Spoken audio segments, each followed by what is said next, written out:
Assalamualaikum dan salam sejahtera untuk kita semuanya. Selamat datang kembali untuk pembelajaran hari ini. Kita belajar hari ini tentang menerapkan struktur dan bagian-bagian PLC dan membuat struktur dan bagian-bagian PLC. Tujuan pembelajaran, setelah kegiatan pembelajaran ini, siswa dapat menggambarkan blok diagram arsitektur PLC, menjelaskan fungsi blok dalam PLC, menyebutkan hal-hal yang dapat dilakukan PLC, menyebutkan keuntungan yang diperoleh dengan memakai PLC, menyebutkan jenis-jenis proses produksi yang dapat dikontrol oleh PLC, kemudian sistem komponen pada PLC, arsitektur PLC, program logic control yang selalu disingkat dengan PLC, adalah sebuah pengontrolan berbasis mikroprosesor yang dapat memanfaatkan memori yang dapat diprogram untuk menyimpan instruksi-instruksi dan untuk mengimplementasikan fungsi-fungsi seperti sekuensial, logika, pewaktuan, pencacahan, dan aritmetika untuk mengontrol mesin-mesin atau suatu proses. PLC hampir sama dengan komputer. Yang membedakan dengan komputer dioptimalkan untuk tugas-tugas yang berhubungan dengan perhitungan dengan penyajian data, sedangkan PLC dioptimalkan untuk tugas-tugas yang berhubungan dengan pengontrolan dan pengoperasian di dalam lingkungan industri. Sebuah PLC dirancang dengan memiliki karakteristik sebagai berikut. Yang pertama, kokoh dan dirancang untuk tahan terhadap putaran, suhu, kelembapan, dan kebisingan.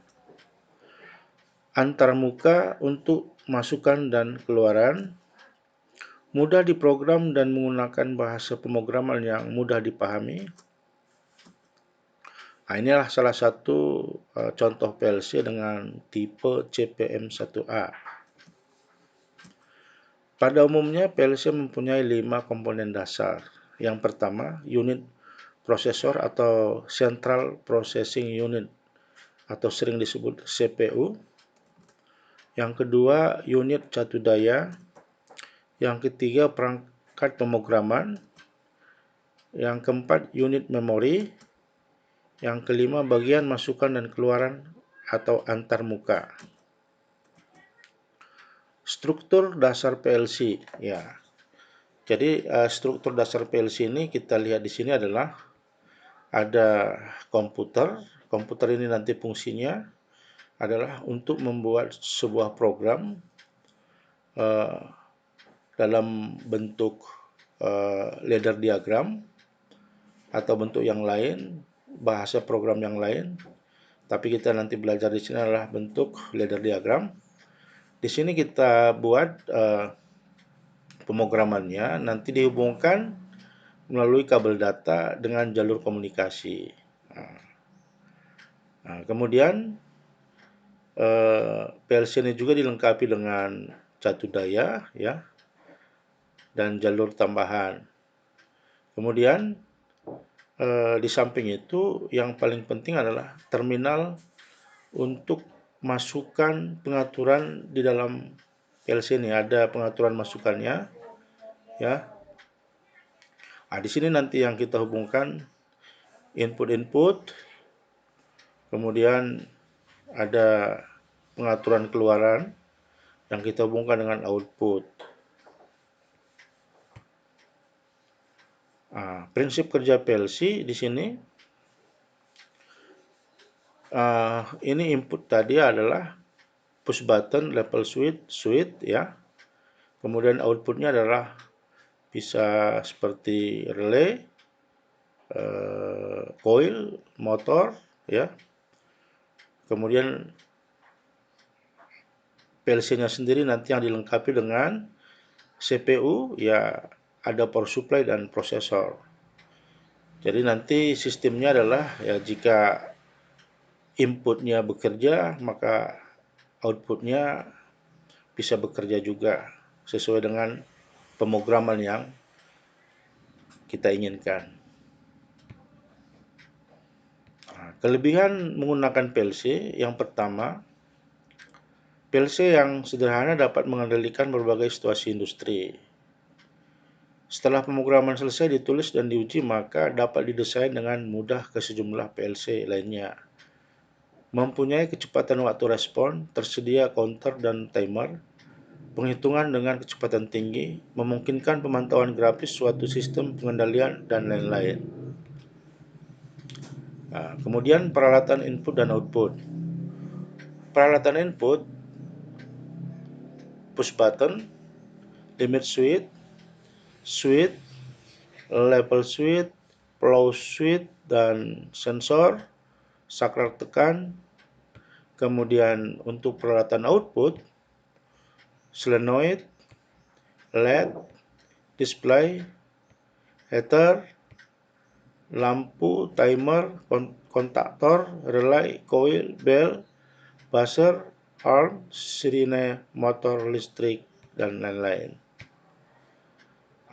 Perbedaan kendali sistem PLC dan sistem konvensional. Kendali PLC, sistem wiring relatif sedikit, spare part-nya mudah didapat, sistem maintenance lebih mudah dan sederhana, pelacakan sistem kesalahan sistem lebih sederhana, hanya memerlukan daya yang rendah, dokumentasi gambar sistem lebih sederhana dan mudah dimengerti, sistem dapat dimodifikasi secara lebih mudah dan sederhana.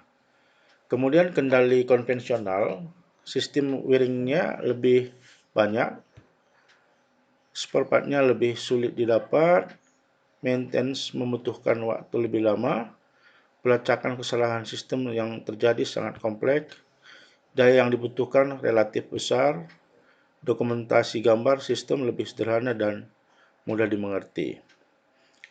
Modifikasi sistem membutuhkan waktu yang banyak.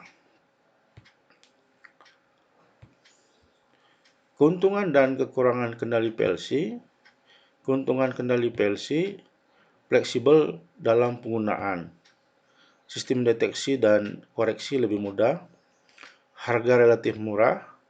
Proses pengamatan secara visual.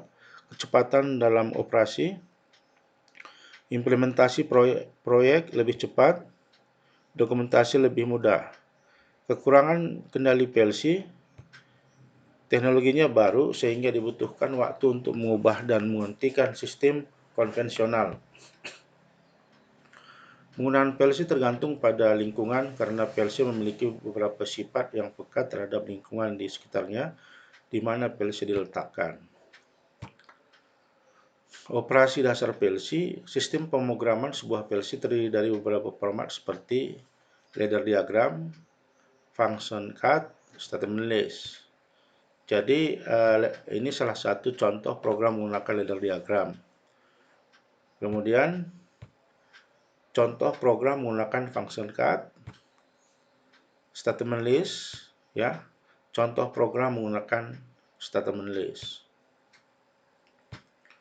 Kemudian aplikasi PLC di industri biasanya digunakan di sistem pump station control, sistem rolling mills, sistem injection molding, otomatis gudang, fasilitas uji jalur produksi, sistem kendaraan pengumpul limbah, sistem konveyor, pengolahan air limbah, lampu merah lalu lintas, robot kontrol, pabrik semen, pabrik sepatu, pabrik lift, pabrik makanan, pabrik rokok, pabrik keramik, pabrik bensin, pabrik kaleng makanan, mesin sablon, pabrik kaca, pabrik beton, dan lain sebagainya. Aplikasi PLC dengan Belquiz. Ini adalah salah satu aplikasi PLC dengan Belquiz, di mana di sini ada pembawa acara, nanti yang memberikan pertanyaan-pertanyaan kepada pemain, 1, 2, 3. Pemain yang terlebih dahulu menekan tombol, ya, akan bisa terlebih dahulu menjawab pertanyaan-pertanyaan dari pembawa acara. Siapa yang duluan menekan tombol berarti itu yang lampunya menyala dan belnya hidup, sementara kedua pemain yang belakangan menekan bel itu tidak bekerja lagi karena sistem bel kuisnya saling mengunci. Siapa yang duluan menekan tombol itulah yang menyala lampunya dan belnya berbunyi. Kemudian pengepakan apel ke dalam box, ya. Nah, di sini ada dua konveyor yang digunakan untuk pengepakan apel ke dalam box, di mana di program misalnya apel yang kita masukkan ke dalam box misalnya 10 buah, maka setelah 10 buah konveyor yang di bawah ini akan berjalan dengan mengisi box berikutnya. Jadi di sini dilengkapi dengan sensor. Sensor yang di sini fungsinya untuk menghitung berapa apel yang masuk ke dalam box ini. Setelah jumlah tercukupi misalnya 10 buah, maka konveyor ini jalan lagi. Dan ini diam dengan menggunakan sensor ini. Kemudian setelah ini berjalan, ada box kosong, ini berjalan lagi. Dan seperti itulah seterusnya. Nah, di sini ada kendali pengisian dan pengosongan air. Nah, di sini ada tangki, kemudian di sini dilengkapi dengan sensor batas atas dan batas bawah. Ada dua sensor, di mana ketika air diisi penuh, ya, ketika air di sini penuh menyentuh sensor batas atas, maka otomatis mesin yang kita kendalikan untuk memompa air akan mati. Nah, kemudian seiring dengan waktu air bisa kosong, ya, kosong. Sensor yang di bawah akan bekerja lagi karena kalau air sudah tidak menyentuh dengan sensor yang di bawah, maka motor listrik secara otomatis bekerja lagi untuk mengisi tangki yang kosong. Begitu seterusnya sehingga air tetap penuh, tetap berisi. Ketika kita ingin mematikan sistem, ada tombol stop di sini, ya. Atau kalau kita mau ingin menjalankan pompa ini, maka ada tombol start lagi untuk menghidupkan atau menjalankan mesin air yang berfungsi untuk mengisi tangki ini. Kira-kira seperti itu. Kemudian kita masuk ke sedikit prinsip, ya, bagaimana PLC ini bekerja, ya, sehingga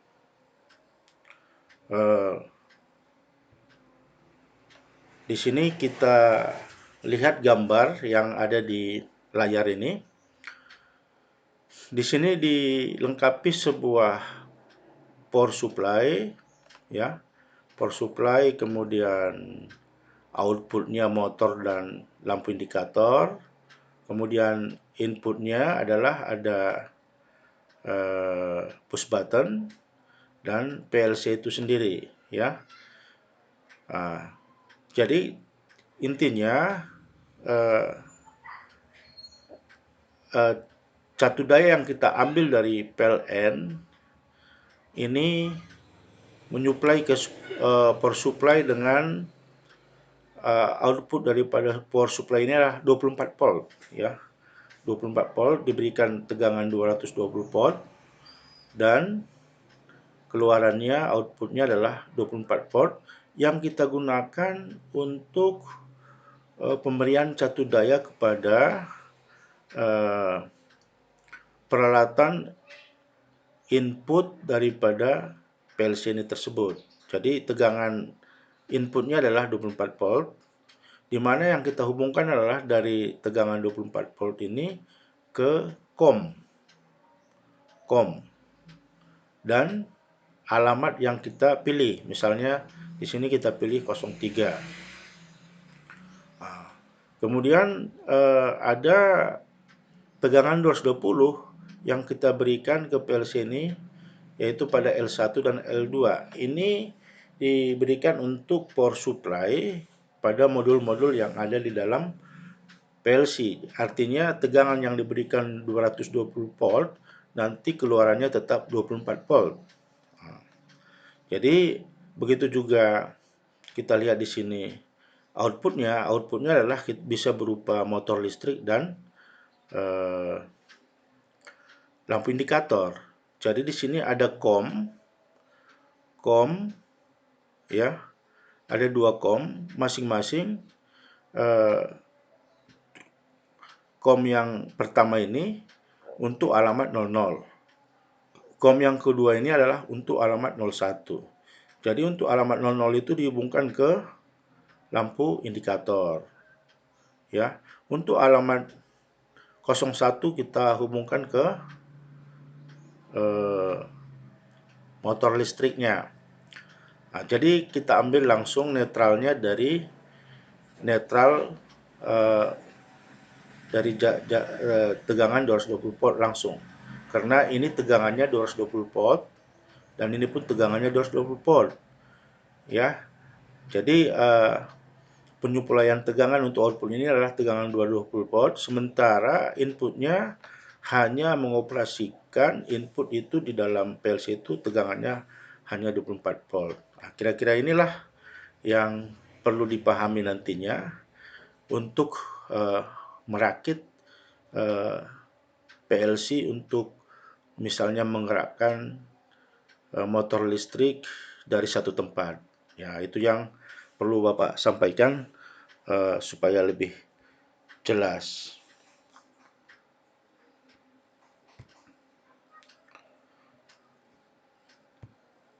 Jadi kembali lagi supaya ada tugasnya ya. Tugasnya supaya bisa mengerjakannya, tolong dikerjakan